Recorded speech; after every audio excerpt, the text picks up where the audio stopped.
నరేంద్ర మోడీ గారితో పొత్తులో లేనప్పుడు ఈ నరేంద్ర మోడీ అనే అతను ఈ దేశానికి పట్టినటువంటి దరిద్రము, నరేంద్ర మోడీ పెళ్ళాన్నే చూసుకోలేనాడు, ఇంక ఈ దేశాన్ని ఏం పరిపాలిస్తాడు, అదేవిధంగా గుజరాత్ లో అల్లర్లకు కారణమైనటువంటి ద్రోహి ఇదే నరేంద్ర మోడీ అని చెప్పి ముస్లింలను ఓచకోత కోసాడని చెప్పి, అట్లానే మా రాష్ట్రానికి రావడానికి అర్హత లేనటువంటి వ్యక్తి అని చెప్పి నల్ల బెల్లులు వదిలారు.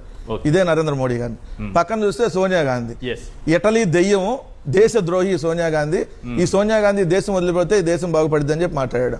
నెక్స్ట్ 3 రామారావు గారి గురించి, ఈయనకు పిల్లనిచ్చినటువంటి స్వయాన మామ, వీళ్ళందరూ అంటే రాజకీయ ప్రత్యర్థులు వాళ్ళు అవ్వచ్చు, పిల్లనిచ్చినటువంటి స్వయంగా మామ ఈ రోజు ఈ రాజకీయ భిక్ష పెట్టినటువంటి స్వయంగా రామారావు గారిని వీ డోంట్ నీడ్ ఎన్టీఆర్ అని చెప్పి పెద్ద పెద్ద పోస్టర్లు లేపించి స్త్రీలోలుడుగా అమ్మాయిలతో తిరుగుతాడని చెప్పి, ఏదైతే గండిపేట ఫామ్ హౌస్ లో మద్యం తాగుతాడని చెప్పి, అదేవిధంగా ఆయన సంబంధించి నగ్నంగా కార్టూన్ లేపించి ఆయన క్యారెక్టర్ని ఏదైతే నీచంగా చూపించాడు. దాని తర్వాత లక్ష్మీపార్వతి గారిని, ఒక మహిళని కామపిశాచి అన్న టైప్ లో మాట్లాడి వేరే వాళ్ళతో కూడా తీసుకుని వచ్చి మాట్లాడిచ్చాడు. ఏదైతే మనం ఎన్నికలకు ముందు చూసాం. అసలు చూడరు, వాళ్ళ ఇంట్లో వాళ్ళే మహిళలు, ఇంకా ఈ రాష్ట్రంలో ఉన్న వాళ్ళు కానీ దేశంలో కానీ వాళ్ళు మహిళలు గారు చెప్పాల దెయ్యం అన్నాడు కదా సోనియా గాంధీని.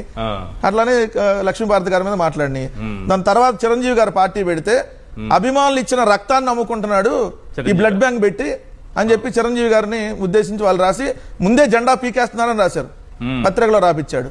దాని తర్వాత పవన్ కళ్యాణ్కి ఇదే పరిటాల రవి గుండు కొట్టించాడు అని చెప్పి మాట్లాడిస్తున్న పాటు వాళ్ళ తల్లి మీద కూడా ఏదైతే నీచంగా డిబేట్లు పెట్టించినటువంటి వ్యక్తి చంద్రబాబు నాయుడు ఖర్చు పెట్టారు వాళ్ళ తల్లి గురించి తిట్టించడానికి టీవీ ఛానల్ పవన్ కళ్యాణ్ గారు చెప్పారు ఆ ఛానల్ బ్యాన్ చేయమని చెప్పాడు. ఏదైతే పవన్ కళ్యాణ్ గారు ఇచ్చిన స్టేట్మెంట్. దాని తర్వాత చూస్తే రాజశేఖర రెడ్డి గారు కాదు, అది కాకుండా పవన్ కళ్యాణ్ గారి గురించి సాధారణంగా మీ పార్టీ నాయకులు ఏదో అంటారని కొన్ని మాటలు అంటారు కానీ వాటిని ముందుగా ఆయన పైన రుద్దింది ఎవరు? దత్తపుత్రుడని, ప్యాకేజీ స్టార్ అని. స్వయంగా నారా లోకేషే ఈ మోడీకి దత్తపుత్రుడు పవన్ కళ్యాణ్ అని చెప్పి బహిరంగ సభలో మాట్లాడాడు. దత్తపుత్రుడు అని బిరుదిచ్చింది. అది మేము 10వ పరకో పడేస్తే మా వెనకాల కుక్కలాగా తిరుగుతాడు, ఓ 4 సీట్లు ఇస్తే మా దగ్గర పడుంటాడని చెప్పి మాట్లాడింది కూడా వాళ్ళే. మరి ఆయన సిగ్గులేదు కాబట్టి అట్టానే ఉంటాడు, ఇంకా పెద్ద లోతుగా ఆయన గురించి వెళ్ళదలుచుకోవాలి. నెక్స్ట్ వచ్చేటప్పటికి రాజశేఖర రెడ్డి గారి గురించి, రాజశేఖర రెడ్డి గారిని ఫ్యాక్షనిస్ట్ అని, అవినీతి పరుడని, లేదంటే ఇంకో రకంగా ముద్ర వేసేటటువంటి ప్రయత్నం చేసింది ఇదే చంద్రబాబు నాయుడు గారు. రాజశేఖర రెడ్డి గారు చనిపోయే ముందు లాస్ట్ అసెంబ్లీ సమావేశాల్లో నువ్వు ఎలా రేపు అసెంబ్లీకి వస్తావో, నెక్స్ట్ నువ్వు ఎలా రేపు వస్తావో చూస్తాను అంటే నిన్ను బతికి బట్టగట్టనే ఉన్న టైప్లో మాట్లాడాడు. దాని తర్వాత రాజశేఖర రెడ్డి గారు చనిపోయారు. ఆ ప్రమాదం అనేది ఇప్పటికీ మిస్టరీ, అది అందరికీ తెలుసు. దాని తర్వాత జగన్మోహన్ రెడ్డి గారిని అసలు రాజకీయాల్లోకి రాకముందే వీళ్ళందరినీ రాజకీయాల్లోకి వచ్చేలాగా మాట్లాడాడు.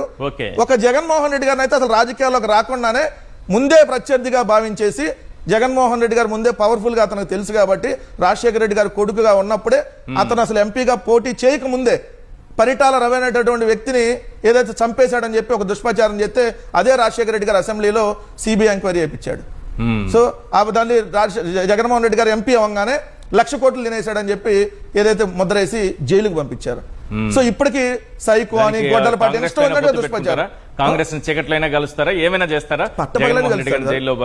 చిదంబరాన్ని చీకట్లో కలిశాడు, రాహుల్ గాంధీని స్వయంగా వాళ్ళ ఫ్యామిలీని పంపించి కల్పించాడు కదా హైదరాబాద్ లో హోటల్లో. ఇక మనం దాని గురించి పెద్ద డెప్త్ గా వెళ్తే మరి లోతైనటువంటి డిస్కషన్ అవసరం లేదని నా భావన. సో ఇలా అతనికి ఎవరైతే ప్రత్యర్థులుగా భావిస్తారో వాళ్ళ మీద క్యారెక్టర్ అదే. మళ్ళీ మోడీ గారు ఇప్పుడు సమావేశం చేస్తున్నాడు కదా, మోడీ గారికి వంగొంగి మీరు మొన్న వెళ్ళారు లేదు, అందరూ వంగోట్లా, ఈయన ఒక్కడే వంగుంటున్నాడు. ఆయన దగ్గర పశ్చిమ బెంగాల్ వెళ్ళి మరీ వంగున్నాడు. సో ఇట్లా ఉంటుంది అనమాట అతన్ని. ఇప్పుడు పవన్ కళ్యాణ్ నా మిత్రుడు స్నేహితుడు పవన్ కళ్యాణ్ అంటాడు, ఇప్పుడు తిట్టించిన మొన్నటాకి ఈయనే. సో ఈయనతో ఉంటే ఒక రకంగా, లేకపోతే ఒక రకంగా, ఏ విధంగా క్యారెక్టర్ని దిగదార్చేటట్టుగా రాస్తాడనేది మనం 8 ఫోటోలు చూస్తే మనకు క్లియర్గా. మీకు ఇంత అవగాహన ఉంది కదా, సింపుల్ క్వశ్చన్, ఇంత అవగాహన ఉంది, మోడీ గారిని లెక్క చేయలేదు, ముస్లింలను ఊచకొత కోసాడని, నరహంతకుడని, ద్రోహి అని, నరమేధం సృష్టించాడని, భార్యనే చూసుకోలేని వాడు, ఇన్ని మాట్లాడి ఆయన క్యారెక్టర్ అసాసినేషన్ చేయడానికి చేశారు. ఇప్పుడు జగన్మోహన్ రెడ్డి గారు రాష్ట్ర ముఖ్య, ఆయన ప్రధానమంత్రినే వదిలిపెట్టలేదు. ఎలా బయటకు వస్తారు? ఈ మీ పైన వేస్తున్నటువంటి ముద్ర గొడ్డలి పార్టీ అని, కిల్లర్ పార్టీ అని, ఇంకా ఏదో సైకో పార్టీ అని, క్యాన్సర్ గడ్డని, ఇలా రకరకాలుగా మాట్లాడుతున్నారు కదా సార్. జగన్మోహన్ రెడ్డి గారు ఈ రోజు కాంప్రమైజ్డ్ రాజకీయాలను నమ్ముకోవాలా, లేదంటే పొత్తు రాజకీయాలను నమ్ముకోవాలా, లేదంటే ఎవరితోనో మనం సమావాసం చేసో, లేదంటే వాళ్ళ బతిమలు ఆడుకోనో ఇది చేసుకున్నాం అనేటువంటి రాజకీయాలు నమ్ముకోవాలా. తన నిజాయితీని నమ్ముకున్నాడు.